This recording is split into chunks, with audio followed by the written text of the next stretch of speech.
दीपक झा, फिर से खबरें तेज होने लगी हैं। हालांकि कुछ दिन पहले राहुल गांधी ने इसको लेकर ट्वीट किया था। ईडी पहुंचने वाली है दीपक झा। देखिए देखिए सबसे बड़ी बात है कि ईडी किस नरेंद्र मोदी जी ईडी किसके पास भेजते हैं, सीबीआई किसके पास भेजते हैं। पिछले 10 सालों में अगर आपने देखा होगा तो पक्ष के उन नेताओं के घर पे भेजा है ईडी सीबीआई जो नरेंद्र मोदी से डरते नहीं है, जो नरेंद्र मोदी जी से सवाल करते हैं, जो नरेंद्र मोदी जी से कहते हैं नरेंद्र मोदी जी देश की बात करिए, अपने मित्रों की बात मत करिए। अभी क्या है, मोदी जी मौन हो गए हैं और मित्रों की मौत चल रही है।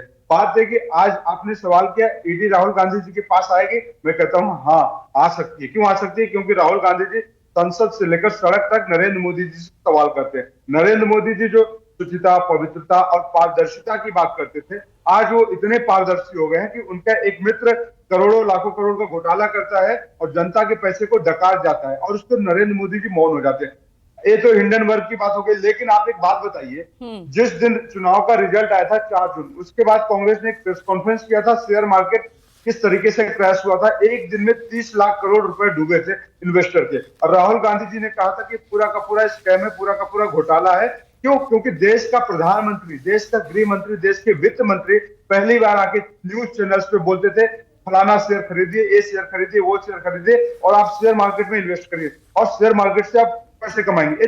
दुनिया में पहली बार इतिहास में हुआ होगा कि इस तरीके से बेशर्मी देश के प्रधानमंत्री के द्वारा की गई। अब भाजपा के प्रवक्ता कह रहे कि आप अर्थव्यवस्था को, अरे भैया इनको समझाइए, इन भाजपा प्रवक्ताओं को, इनकी सरकार को कि अर्थव्यवस्था का मतलब शेयर बाजार नहीं होता।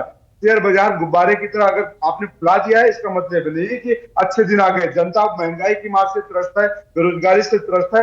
अगर आप वहां पे काम नहीं कर पाते हैं तो गुब्बारा मत फुलाइए। लेकिन हिंडनबर्ग के नाम पर राजनीति तो आपकी तरफ से भी खूब की जाती है, यही आरोप लगा रही है ना बीजेपी। पिछली बार भी संसद सत्र के टाइम में हिंडनबर्ग की इस रिपोर्ट का खुलासा हुआ, अभी भी संसद सत्र चल ही रहा था, फिर वहीं हाँ पूजा जी, इसका जवाब देता हूं मैं। देखिए नरेंद्र मोदी जी अमेरिका जाते हैं, वहां पे नारे लगा के आते हैं अब की बार ट्रंप की सरकार। ऐसा कौन सा वहां पे मजबूरी थी कि नरेंद्र मोदी जी जाके अमेरिका में ट्रंप सरकार के नारे लगा के आए? अगर अमेरिकी एक एजेंसी है, किसी ने जांच रिपोर्ट दिया तो हम तो उस पर सवाल करें कि भाई ये ऐसा ऐसा मामला है, आपके ऊपर आरोप लगा है, तो सरकार का यहाँ क्या कदम होना चाहिए? सरकार का कहना चाहिए कि भाई आइए बैठिए, हम साथ मिलकर इसका जांच करते हैं। हमारे देश को बदनाम करने की कोशिश किया जा रहा है, हमारे देश की मार्केट को बदनाम करने की कोशिश किया जा रहा है, तो क्यों ऐसा कोई बाहरी ताकत, विदेशी ताकत करे? तो भाजपा उस पर सफाई देने की बजाय एक व्यक्ति विशेष की प्रवक्ता बन चुकी है। सरकार सो रही है और भाजपा के लोग उस बिजनेसमैन के और माधुरी बुच की प्रवक्ता बन के यहाँ पे आ रहे। तो मुझे तो बड़ी हैरानी है। इनको तो स्वागत करना चाहिए कि भाई आ जाओ, विपक्ष अगर सवाल कर रहा है तो विपक्ष के साथ मिलकर इसकी जांच करें। ठीक है, तो विपक्ष सवाल करेगा तो विपक्ष के घर ईडी सीबीआई, लेकिन बृजमोहन श्रीवास्तव